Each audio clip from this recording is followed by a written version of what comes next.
Daily voice Kannada ಚಾನೆಲ್ಗೆ ಸ್ವಾಗತ. ಸ್ನೇಹಿತರೆ, ಇವತ್ತು ನಾನು ನಿಮಗೆ ಒಂದು ಕಟು ಸತ್ಯವನ್ನ ಹೇಳಲು ಬಂದಿದ್ದೇನೆ. ನಿಮ್ಮ ಕಣ್ಣೆದುರೇ ಪ್ರಪಂಚ ಬದಲಾಗುತ್ತಿದೆ, ವ್ಯಾಪಾರ ಮಾಡುವ ರೀತಿ ಬದಲಾಗುತ್ತಿದೆ. ಆದ್ರೆ ನಾವಿನ್ನೂ ಹಳೆಯ ಕಾಲದ ಆಲೋಚನೆಗಳಲ್ಲೇ ಬದುಕ್ತಾ ಇದ್ದೀವಾ ಅಂತ ಒಂದ್ಸಲ ಯೋಚನೆ ಮಾಡಬೇಕಿದೆ. ನೀವೊಬ್ಬ ಉದ್ಯಮಿಯಾಗಿರಲಿ, ಒಬ್ಬ ಕಲಾವಿದನಾಗಿರಲಿ, ಅಥವಾ ಯಾವುದಾದ್ರೂ ಒಂದು ಕೌಶಲ ಹೊಂದಿರುವ ವ್ಯಕ್ತಿ ಆಗಿರಲಿ, ಇವತ್ತಿನ ದಿನಗಳಲ್ಲಿ ನೀವು ಗೆಲ್ಲಬೇಕಾದರೆ ನಿಮಗೆ ಬೇಕಾಗಿರುವುದು ಒಂದೇ ಒಂದು ವಿಷಯ.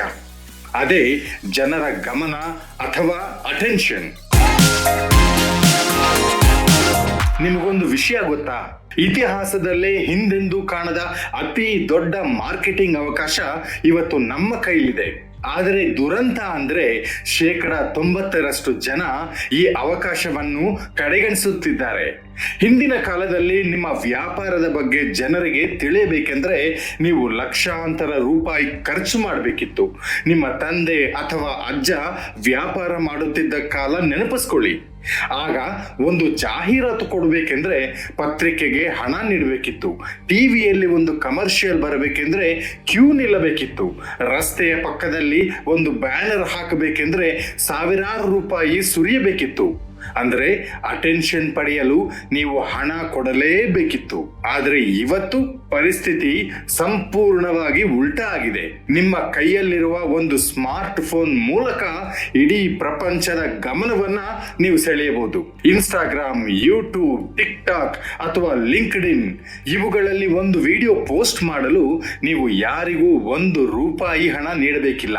ಇದು ಕೇವಲ ಉಚಿತ ಅಪ್ಲಿಕೇಶನ್ಗಳಲ್ಲ, ಇವು ಇತಿಹಾಸದ ಅತಿ ದೊಡ್ಡ ಉಚಿತ ಮಾರ್ಕೆಟಿಂಗ್ ವೇದಿಕೆಗಳು. ಇಷ್ಟೆಲ್ಲ ಸೌಲಭ್ಯವಿದ್ರೂ ನನ್ನ ವಿಡಿಯೋಗೆ ವ್ಯೂಸ್ ಬರ್ತಾ ಇಲ್ಲ, ಅಲ್ಗೋರಿದಮ್ ಸರಿ ಇಲ್ಲ, ಇನ್ಸ್ಟಾಗ್ರಾಮ್ ನನ್ನನ್ನು ಬ್ಯಾನ್ ಮಾಡಿದೆ ಅಂತ ಜನ ದೂರು ಕೊಡ್ತಾರೆ. ಆದ್ರೆ ಗೆಳೆಯರೇ, ಸಮಸ್ಯೆ ಇರುವುದು ಪ್ಲಾಟ್ಫಾರ್ಮ್ ನಲ್ಲ, ಸಮಸ್ಯೆ ಇರುವುದು ನಾವು ತಯಾರಿಸುತ್ತಿರುವ ಕಂಟೆಂಟ್ ನಲ್ಲಿ. ಅಟೆನ್ಷನ್ ಪಡೆಯುವುದು ಇವತ್ತಿನ ಕಾಲದ ಕರೆನ್ಸಿ ಇದ್ದಂತೆ. ನಿಮ್ಮ ಹತ್ರ ಜನರ ಗಮನ ಇದ್ರೆ ನೀವು ಏನನ್ನಾದ್ರೂ ಮಾರಬಹುದು. ಒಂದು ಆನ್ಲೈನ್ ಕೋರ್ಸ್ ಇರಲಿ, ಒಂದು ಟಿ ಶರ್ಟ್ ಇರಲಿ, ಅಥವಾ ಒಂದು ಊರಿನ ಮೇಯರ್ ಆಗಬೇಕಿರಲಿ, ನಿಮಗೆ ಜನರ ಗಮನ ಬೇಕೇ ಬೇಕು. ಇಲ್ಲಿ ನೀವು ಒಂದು ಮುಖ್ಯವಾದ ವಿಷಯ ಗಮನಿಸಬೇಕಾಗಿದೆ. ಮಾರ್ಕೆಟಿಂಗ್ ಎನ್ನುವುದು ಕೇವಲ ಕಲೆ ಅಲ್ಲ, ಅದು ಒಂದು ವಿಜ್ಞಾನ ಕೂಡ. ಬರೀ ಕ್ಯಾಮರಾ ಮುಂದೆ ನಿಂತು ಮಾತಾಡಿದ್ರೆ ಸಾಲದು, ಅದರ ಹಿಂದೆ ಒಂದು ಗಣಿತದ ಲೆಕ್ಕಾಚಾರ ಇರಬೇಕು. ಪ್ರಪಂಚದ ನಂಬರ್ 1 ಯೂಟ್ಯೂಬರ್ ಮಿಸ್ಟರ್ ಬೀಸ್ಟ್ ಅವರನ್ನೇ ನೋಡಿ. ಅವರು ಒಂದು ವಿಡಿಯೋ ಅಪ್ಲೋಡ್ ಮಾಡುವ ಮುನ್ನ ಅದರ ಥಂಬ್ನೈಲ್ ಹೇಗಿರಬೇಕು ಎಂದು ಪರೀಕ್ಷೆ ಮಾಡೋಕೆ ಲಕ್ಷಾಂತರ ರೂಪಾಯಿ ಖರ್ಚು ಮಾಡುತ್ತಾರೆ. ಯಾಕೆಂದ್ರೆ ಜನ ಆ ವಿಡಿಯೋವನ್ನ ಕ್ಲಿಕ್ ಮಾಡಿದ್ರೆ ಮಾತ್ರ ಅಟೆನ್ಷನ್ ಸಿಗತ್ತೆ.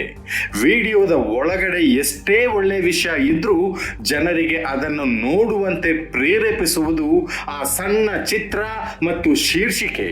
ಇದನ್ನೇ ಸೈನ್ಸ್ ಆಫ್ ಆರ್ಟ್ ಎನ್ನುವುದು. ನೀವು ಮಾಡುವ ವಿಡಿಯೋ ಜನರಿಗೆ ಯಾಕೆ ಬೇಕು? ಅವರ ಜೀವನಕ್ಕೆ ಅದರಿಂದ ಏನ್ ಲಾಭ? ಅವರು ಯಾಕೆ ತಮ್ಮ ಬೆಲೆ ಬಾಳುವ ಸಮಯವನ್ನ ನಿಮಗೆ ನೀಡಬೇಕು? ಈ ಪ್ರಶ್ನೆಗಳಿಗೆ ಉತ್ತರ ಕಂಡುಕೊಂಡ ದಿನ ನೀವು ಸಕ್ಸಸ್ ಆಗ್ತೀರಾ. ಬಹಳಷ್ಟು ಜನ ನನ್ನ ಹತ್ರ ಬಂದು ಹೇಳ್ತಾರೆ, ನನಗೂ ವಿಡಿಯೋ ಮಾಡಬೇಕು ಅಂತ ಆಸೆ ಇದೆ ಸರ್, ಆದ್ರೆ ಜನ ಏನಂತಾರೋ ಅಂತ ಭಯ ಆಗುತ್ತೆ ಅಂತ. ಫ್ರೆಂಡ್ಸ್, ನಿಮ್ಮ ಬೆಳವಣಿಗೆಯನ್ನು ತಡೆಯುತ್ತಿರುವ ಅತಿ ದೊಡ್ಡ ಶತ್ರು ಅಂದ್ರೆ ಅದೇ ಇತರರ ಅಭಿಪ್ರಾಯ. ನೀವು ಒಂದು ವಿಡಿಯೋ ಹಾಕಿದಾಗ ಯಾರೋ ಒಬ್ಬ ಅಪರಿಚಿತ ವ್ಯಕ್ತಿ ಕೆಟ್ಟದಾಗಿ ಕಾಮೆಂಟ್ ಮಾಡಿದ್ರೆ ನೀವು ಯಾಕೆ ಬೇಸರ ಮಾಡ್ಕೊಳ್ತೀರಿ? ಯೋಚನೆ ಮಾಡಿ. ತನ್ನ ಜೀವನದ ಅಮೂಲ್ಯ ಸಮಯವನ್ನು ತೆಗೆದು ತನ್ನನ್ನು ತಾನು ಸುಧಾರಿಸಿಕೊಳ್ಳುವ ಬದಲು ಬೇರೆಯವರ ಬಗ್ಗೆ ಕೆಟ್ಟದಾಗಿ ಕಾಮೆಂಟ್ ಮಾಡಲು ಕುಳಿತಿದ್ದಾನೆ ಅಂದ್ರೆ ಆ ವ್ಯಕ್ತಿ ಎಷ್ಟು ಅಸಹಾಯಕ ಸ್ಥಿತಿಯಲ್ಲಿದ್ದಾನೆ ಅಂತ. ಅವರ ಮೇಲೆ ಕೋಪ ಮಾಡ್ಕೊಳ್ಬೇಡಿ, ಅವರ ಮೇಲೆ ಕರುಣೆ ತೋರಿಸಿ. ಯಾಕೆಂದ್ರೆ ಸುಖವಾಗಿರುವ ಮತ್ತು ಸಾಧನೆ ಮಾಡುತ್ತಿರುವ ಯಾವ ವ್ಯಕ್ತಿಯೂ ಇನ್ನೊಬ್ಬರ ಕಾಲೆಳೆಯಲು ಹೋಗೋದಿಲ್ಲ. ನಿಮ್ಮ ಮೊದಲ ವಿಡಿಯೋವನ್ನು ಕೇವಲ 10 ಜನ ನೋಡಿದ್ರೂ ಪರವಾಗಿಲ್ಲ, 25 ವ್ಯೂಸ್ ಬಂದ್ರೂ ಪರವಾಗಿಲ್ಲ. ನಾನು ಕೂಡ ಆರಂಭಿಸಿದಾಗ ಹೀಗೆ ಇತ್ತು. ರಿಸಲ್ಟ್ ಗಿಂತ ಹೆಚ್ಚಾಗಿ ಆ ಕೆಲಸ ಮಾಡೋದ್ರಲ್ಲಿ ನೀವು ಆನಂದ ಕಂಡುಕೊಳ್ಬೇಕು. ಫ್ರೆಂಡ್ಸ್, ಅಂದಹಾಗೆ ಇನ್ನೊಂದು ಮುಖ್ಯವಾದ ಮಾತಿದೆ. ಅದೇನಪ್ಪಾ ಅಂದ್ರೆ ಅಹಂಕಾರ. ಕೆಲವರು ಹೇಳ್ತಾರೆ, ನನ್ನ ಬಿಸ್ನೆಸ್ ಕಳೆದ 10 ವರ್ಷಗಳಿಂದ ಚೆನ್ನಾಗಿ ನಡೀತಿದೆ, ನನಗೆ ಸೋಷಿಯಲ್ ಮೀಡಿಯಾ ಅಲೆಮಾರಿಗಳ ಸಹವಾಸ ಬೇಡ ಅಂತ. ಇದು ಅತಿ ದೊಡ್ಡ ತಪ್ಪು. ಇವತ್ತು ಗೂಗಲ್ ಸರ್ಚ್ ಮಾಡೋದಕ್ಕಿಂತ ಹೆಚ್ಚಾಗಿ ಜನ ಚಾಟ್ GPT ಅಥವಾ AI ಬಳಸಿ ಮಾಹಿತಿ ಪಡೆಯುತ್ತಿದ್ದಾರೆ. ಕಾಲ ಬದಲಾಗುತ್ತಿದೆ. ಈ ಹಿಂದೆ ಬ್ಲ್ಯಾಕ್ಬೆರಿ ಮೊಬೈಲ್ ಅಬ್ಬರ ಹೇಗಿತ್ತು ಅಂತ ನೆನಪಿದೆಯಾ? ಆ ಬಟನ್ಗಳಿರುವ ಫೋನ್ ಬಿಟ್ಟು ಜನ ಟಚ್ ಸ್ಕ್ರೀನ್ ಇರೋ ಫೋನ್ ಬಳಸಲ್ಲ ಅಂತ ಎಲ್ಲರೂ ಅನ್ಕೊಂಡಿದ್ರು. ಬ್ಲ್ಯಾಕ್ಬೆರಿ ಕಂಪನಿಯೂ ಹಾಗೆ ಅನ್ಕೊಂಡಿತ್ತು. ಆದ್ರೆ ಇವತ್ತು ಬ್ಲ್ಯಾಕ್ಬೆರಿ ಎಲ್ಲಿದೆ? ನಿಮ್ಮ ಬಿಸ್ನೆಸ್ ಇವತ್ತು 6 ಕೋಟಿ ಲಾಭ ಮಾಡ್ತಿರ್ಬೋದು, ಆದ್ರೆ ಕಾಲಕ್ಕೆ ತಕ್ಕಂತೆ ಬದಲಾಗದಿದ್ರೆ ಅದು ನಾಳೆ 3 ಕೋಟಿಗೆ ಇಳಿಬಹುದು. ಅದೇ ನೀವು ಬದಲಾವಣೆಯನ್ನ ಒಪ್ಪಿಕೊಂಡ್ರೆ ಅದು 12 ಕೋಟಿಗೆ ಬೆಳೆಯಬಹುದು. ಸ್ನೇಹಿತರೆ, ನಾನ್ ನೋಡಿದ ಹಾಗೆ ಗೆಲ್ಲುವವರ ಮತ್ತು ಸೋಲುವವರ ನಡುವೆ ಇರುವ ವ್ಯತ್ಯಾಸ ಅಂದ್ರೆ ನೋ ಮತ್ತು ಮೇ ಬಿ ಎಂಬುವ ಈ 2 ಶಬ್ದಗಳು. ಸೋಲುವವರು ಯಾವುದೇ ಹೊಸ ವಿಷಯ ಬಂದ ತಕ್ಷಣ ಇದೆಲ್ಲ ವರ್ಕ್ ಆಗಲ್ಲ, ಇದೆಲ್ಲ ಸುಳ್ಳು ಎಂದು ನೆಗೆಟಿವ್ ಆಗಿ ರಿಯಾಕ್ಟ್ ಮಾಡ್ತಾರೆ. ಆದ್ರೆ ಗೆಲ್ಲುವವರು, ನನಗೆ ಇದರ ಬಗ್ಗೆ ಗೊತ್ತಿಲ್ಲ, ಆದ್ರೆ ಒಮ್ಮೆ ಪ್ರಯತ್ನಿಸಿ ನೋಡೋಣ, ಮೇ ಬಿ ಇಟ್ ವರ್ಕ್ಸ್ ಎಂದು ಯೋಚನೆ ಮಾಡ್ತಾರೆ. ಹೊಸ ತಂತ್ರಜ್ಞಾನವನ್ನ ಕಲಿಯಲು ಕನಿಷ್ಠ 5-6 ಗಂಟೆಗಳ ಕಾಲ ಅದರೊಳಗೆ ಇಳಿದು ಸಂಶೋಧನೆ ಮಾಡಿ, ರುಚಿ ನೋಡಿ, ಆಮೇಲೆ ನಿರ್ಧಾರ ಮಾಡಿ. ಸ್ನೇಹಿತರೆ, ಈ ಡಿಜಿಟಲ್ ಲೋಕದಲ್ಲಿ ನೀವು ಒಂದು ಬ್ರ್ಯಾಂಡ್ ಆಗಬೇಕಾದ್ರೆ ನೀವು ಕ್ಯಾಮ್ರಾ ಮುಂದೆ ಇರಲೇಬೇಕು ಅಂತ ಏನೂ ಇಲ್ಲ. ನಿಮಗೆ ವಿಡಿಯೋ ಮಾಡೋದಕ್ಕೆ ಇಷ್ಟ ಇಲ್ಲ ಅಂತಂದ್ರೆ ಕೇವಲ ಬರಹಗಳ ಮೂಲಕ ಅಟೆನ್ಷನ್ ಪಡೆಯಿರಿ ಅಥವಾ ಪಾಡ್ಕಾಸ್ಟ್ ಮೂಲಕ ಧ್ವನಿ ನೀಡಿ, ಆದರೆ ಸುಮ್ಮನೆ ಕೂತ್ಕೋಬೇಡಿ. ಈ ಸ್ಮಾರ್ಟ್ ಫೋನ್ ಎನ್ನುವುದು ಕೇವಲ ಮನರಂಜನೆಯ ಸಾಧನವಲ್ಲ, ಇದು ನಿಮ್ಮ ಭವಿಷ್ಯವನ್ನ ಬದಲಿಸುವ ರಿಮೋಟ್ ಕಂಟ್ರೋಲ್. ಸ್ನೇಹಿತರೆ, ನೆನಪಿಡಿ, ಪ್ರಪಂಚದಲ್ಲಿ ಅಟೆನ್ಷನ್ ಎನ್ನುವುದು ಬೆಲೆ ಬಾಳುವ ಆಸ್ತಿ.